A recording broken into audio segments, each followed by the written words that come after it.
هنتكلم على حاجه النهارده كده على السريع. لازم تبقى عارف ايه يعني ايه معيار، يعني ايه برنسبل، ايه المبدا اللي احنا بنتكلم بيه، ايه المبادئ ديت.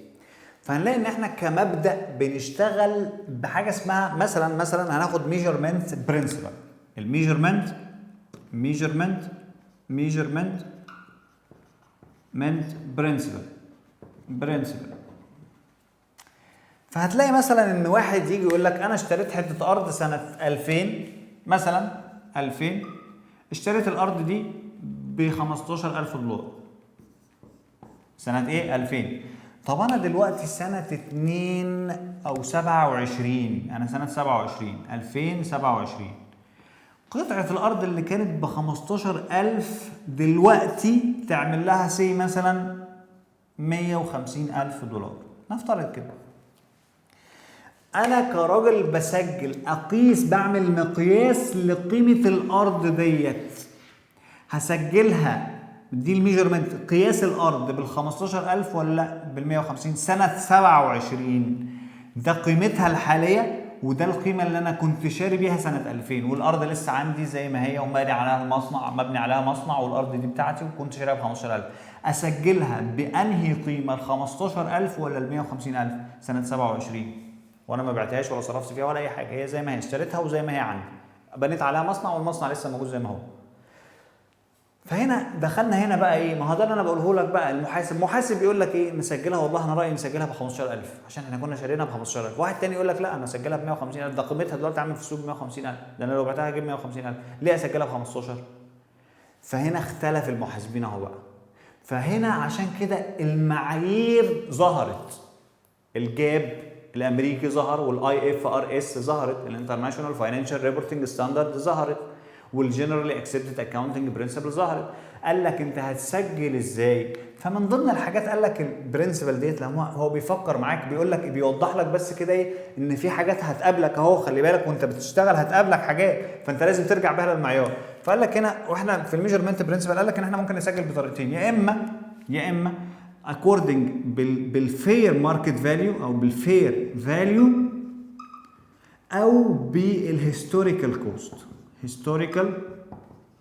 كوست، يبقى التكلفه التاريخيه او بالتكلفه السوقيه. دي تكلفه تاريخيه وانما دي تكلفه سوقيه. باي ذا واي، عشان بس ما تحيرش نفسك، اكوردنج للمعيارين الجاب الامريكي او الاي اف ار اس، الاثنين بيسجلوا ب 15000 عشان بس يبقى انت عارف بالهيستوريكال كوست، ماشي؟ بس عشان بس مبدئيا يعني بيسمحوا لك، وده السماح ده مش واجب يعني ايه، لكن ده اللي الشركات كلها بتعمله، بتمشي ب 15000. طيب الفير فاليو امشي بده ولا امشي بده؟ قال لك الميجرمنت ممكن تمشي بده وممكن تمشي بده، على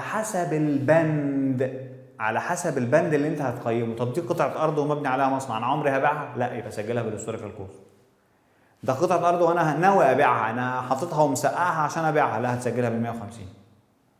فهنا قال لك ايه، الفير ماركت فاليو تختارها او الهيستوريكال، بس على حسب البند، هل هو يمشي ده ولا يمشي ده. طيب هو ما كده دخلنا بقى فيها جادجمنت، كل واحد هيحكم بقى، يقول لك والله انا ناوي ابيعها، واحد تاني يقول لك ده يا عم ده مبني عليها المصنع ومش مش هتنفع تبيعها اصلا، فانت ما تجيش تقول لي ناوي ابيعها. فهي هنا المعيار ظهر بقى. فهنا بناء على ايه انت تقول البند ده يتسجل بالفير فاليو ولا بناء على الهيستوريكال كوست؟ فهتدخل في موضوع اكبر اسمه الكواليتي اوف ريبورتنج. يبقى هندخل في مواضيع اكبر اهو. يبقى في حاجه اسمها ايه، كواليتي اوف ريبورتنج. انا عمال افتح لك مواضيع عشان احسسك، اوصل لك اهميه المحاسبه في الواقع العملي بتبقى عامله ازاي. فهنا في كواليتي اوف ريبورتنج يعني ايه؟ يعني انا عشان احط دي في التقرير، هل هتفيد في التقرير في حاجه ولا لا؟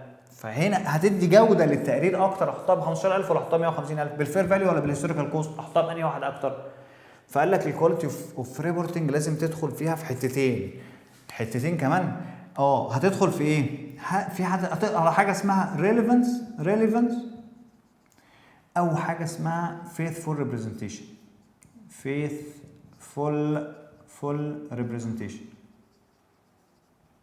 representation. والله لو هي هتأثر على القرار بتاع القارئ، يعني فيها ماتيرياليتي، يعني فيها جوهرية، هتأثر بشكل كبير، فيها ماتيريال، حاجة ضخمة هتأثر على القرار. لو انت حطيتها له هي المفروض تتحط بالكوست وانت حطيتها له بالفير ماركت فاليو، فهتأثر في القرار تخليه يستثمر في الشركة دي بسبب ان هو حطها بالكوست. ده هتأثر. لا، يبقى لازم تمشي فيها تبع المعيار بالظبط، زي المعيار بتقرا المعيار كويس جدا وتمشي زي المعيار بيقول لك بالظبط. فهي ريليفنس. هتأثر على المستقبل، البريدكتيف فاليو هتأثر على حاجة في المستقبل، يبقى هنا ريليفنس، يبقى انت لازم تكون هنا في كونفيرماتيف وفي بريدكتيف. يبقى هنا في كلمتين، كونفيرماتيف وفي بريدكتيف. يعني ايه الكلام ده؟ هنا هتاكد لك حاجه معينه، لو انت حطيتها بالفير ماركت فاليو هتاكد لك نقطه معينه، لو انت حطيتها بالهيستوريكال هتاكد لك نقطه معينه، دي اسمها كونفيرماتيف، هتاكد لك حاجه معينه، فدي تبقى ريليفنس، هتاثر على القرار فعلا. بريدكتيف هتخليك تتوقع حاجه في المستقبل. ده انت بص، المعلومه دي لو انت حطيتها بالفير ماركت فاليو هتخلي الناس تتوقع ان الشركه بومينج على طول في المستقبل، فدي بقت بريدكتيف، حاجه في المستقبل هتوقع لك توقع في المستقبل. طب فيثفول ريبريزنتيشن لا، ده فيها عندك بقى فيها ايه؟ انت بتخش على الكومبليت، لازم المعلومه تكون كامله. كومبليت، والله الارض دي ب 150 بس احنا مش ناويين نبيعها، لازم تقول المعلومتين مع بعض، لازم تكون معلومتين كاملين، لازم تكون نيوترال، يعني مفيش فيها تحيز، ما تقولش الشركه احنا عايزين نظهر الشركه بشكل حلو فنحط المعلومه بالشكل ده، لا، ارجع للمعيار ونحطه بنفس المعيار بالظبط. وفري فروم ايرور.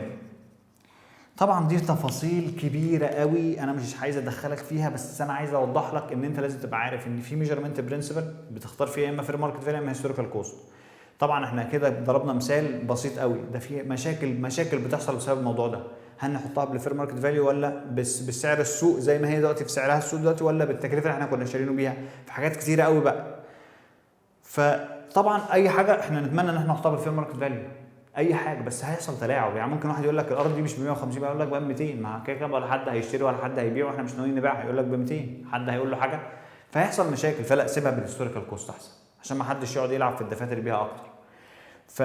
فعشان احدد لازم اخش في الكواليتي اوف ريبورت، التقرير بتاعي جودته عامله ازاي، هخش في ريليفنس وفيثفول ريبريزنتيشن. فالريليفنس فيها كونفيرماتيف وفيها بريدكتيف، الفيثفول ريبريزنتيشن فيها كومبليت وفيها نيوترال وفيها فري فروم ايرور. كومبليت يعني كامله، نيوترال يعني ما فيش فيها تحيز، وفري فروم ايرور ما فيش فيها اخطاء. كونفيرماتيف يعني بتاكد لك حاجه معينه، بريدكتيف يعني بتدي لك توقع للمستقبل، فدي اسمها ريليفنس ودي اسمها فيثفول ريبريزنتيشن. موضوع كبير قوي بتاع الكواليتي اوف ريبورتنج، ان انت تطلع تقرير بجوده كويسه، هنا حاجه كده من ضمن الميجرمنت اللي في المعايير انت لازم تدرس فيها جوده علشان تعرف تقول دي ولا دي. فالناس اللي بتحط المعايير دي بتبقى عارفه الكلام ده كله، فعلشان كده انت لازم تبقى فاهم ان في ميجرمنت فير ماركت فاليو وفي هيستوريكال كوست، ولازم تكون عارف جزء من الكواليتي ديت، مش شرط ان انت تعرفها قوي، بس بشكل مبدئي وتبقى انت مستوعب ايه اللي هيحصل. اشوفكم الفيديو اللي جاي.